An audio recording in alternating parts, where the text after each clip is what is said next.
What's up, YouTube? Welcome back to Tech and Tactical. Today I wanted to talk about Mora knives. I do have a couple of them right now. Actually, this one I just sold to a friend so I could get this one instead. But now I've got them both in front of me, so I wanted you guys to take a look. These Moras are really amazing for the price. I mean, these things hover right about 10 bucks or a little bit over 10 bucks. Which is just crazy, honestly, for what you're getting. They do come with these great sheaths as well. Both of them have the same sheath, which is also made in Sweden, along with the knives. And these are combi sheaths. You can actually attach these to one another using this little thing. So you actually press, and there you go. So they'll actually piggyback off of each other. So if you wanted to carry two, you could carry two at a time, which is really cool. So that's another kind of neat thing. But let me get these knives out, and we'll take a look and compare them. All right, so this top one is a Mora Craftline Pro S. S is for stainless, as you can see. I've been beating on this knife for about, well, maybe 2 months now. I've really used this thing quite a bit. You can see it does have some edge wear, but even with the current edge wear, it still does cut very, very well, and I've had really great luck with this. So what I thought I would do is I thought I'd pick up a carbon version. So you can see it says carbon on this one. Very similar knives otherwise. So this one's the 511, and this one is the Craftline Pro S.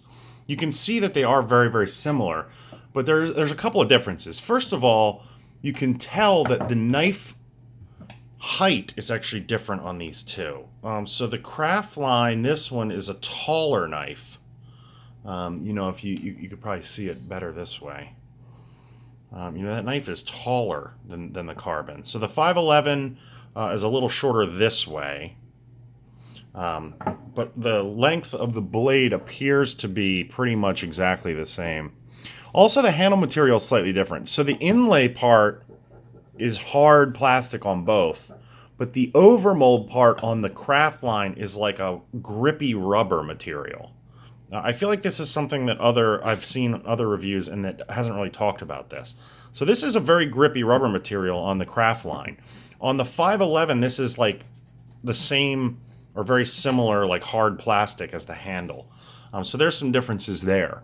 The grind is the same on both. These are both Scandi grinds with a little bit of a drop point there on them. But as I said, the 511s are shorter this way, than the Craftline. So they are very, very similar. These knives, for what they are and what they cost, are just phenomenal in my opinion. I thought since I worked on the stainless for a while, I would get a carbon, and then I can compare the two and tell you guys which one I like more. Comment on the stainless. It isn't like rust-free. You can see right near the handle there where some rust is forming, and there's also a little rust spot. It's like a little rust spot right there as well. So these stainlesses are not like completely rust-proof, So I thought to myself, if the carbon variant has a little better edge retention, and neither of them are really all that stainless, might as well go for, the carbon variant. And this time I went with a 511 just so I could compare the two. So let's talk a little bit more about this, and then let's get this out of the picture, and we'll concentrate on the 511. So I really do like the hand feel of these knives. I think that the handles are done really well. They do have a little hard plastic pummel. I mean, I guess you could hammer in a tent stake with that if you had to. It does have the forward and rear finger, finger guards there, which is really nice. Really get a nice grip on it. The sheaths, the fitment of the sheath is excellent. So they snap in. You hear it snap in there. And the sheaths do have a really nice belt loop here that you can see how it attaches, and they have a drainage hole on the bottom. So if you put the knife in the sheath wet, it will drain out the bottom. They also have a little bit of some ribbing here so you can press the knife out of the sheath. So that actually is very functional and nice as well. And I know it sounds like I'm just talking good stuff, but I can't really find a whole lot bad about these knives. I think that they are, for the price, just phenomenal. As I said, this one has been used quite a bit, and you can see the edge wear on it. But it still cuts. I mean, let me get a piece of paper here. It still cuts quite impressively, actually, considering the wear. It still cuts paper. So that's a testament, really, to the knives and what they're capable of. So yeah, again, same grind, same knife, basically. 511 is just a little shorter, some differences in the handle, but otherwise very, very similar knives.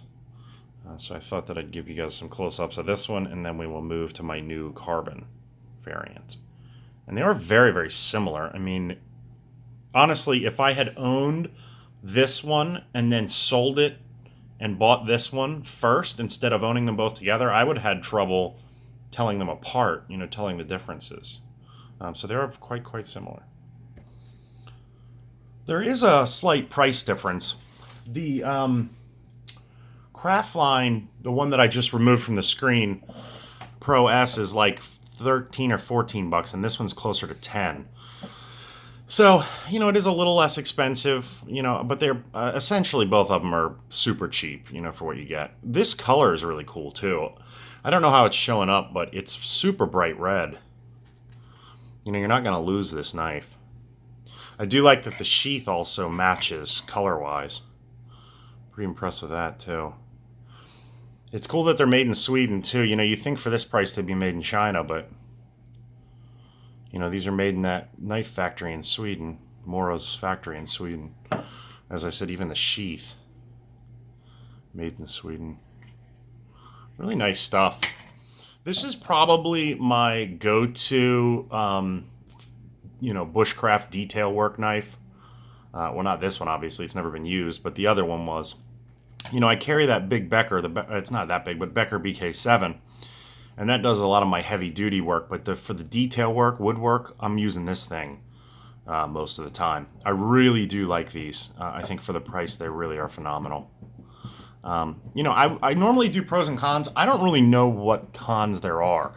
For $10, it come in with a sheath, great ergonomic handle, carbon steel, made in Sweden. There really aren't any cons. The pros are obviously the price, hand feel, Scandi grind. There's no secondary bevel. These are true Scandi grinds. You can actually see the grind lines too, which I kind of like, honestly. Some people don't like that, but I kind of like it. Really nice satin finish on these blades. This is carbon, so I've given some thought to doing a patina. Like there's mustard patinas or vinegar patinas. I've given it some thought, but I do really like this, that look, that satin kind of brush stainless look. So I might just leave it alone and then see, how it goes over time.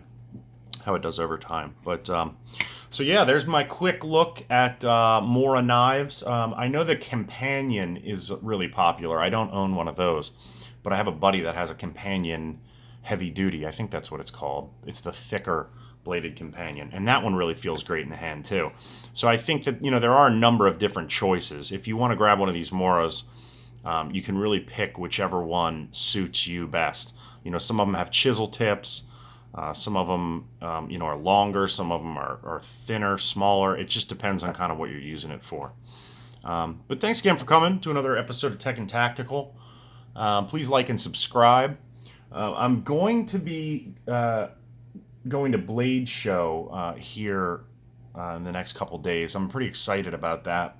So I'm going to have some coverage there as well. So subscribe for Blade Show 2018 coverage as well. Thanks again.